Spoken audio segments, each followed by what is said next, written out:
अस्सलाम वालेकुम दोस्तों, की हाल है। आ देखो आ टेप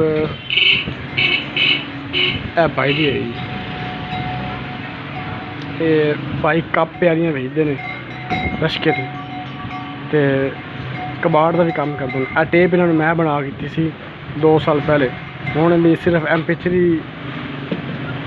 पवान आए ने तो पाई असी MP3 तो यूनिट का पता वगैरह तो MP3 लगान लगे यूनिट का पता नहीं पाना है। देखो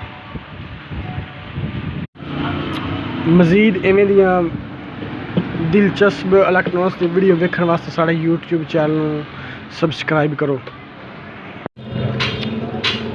टेप तैयार कर ली, चेक करो।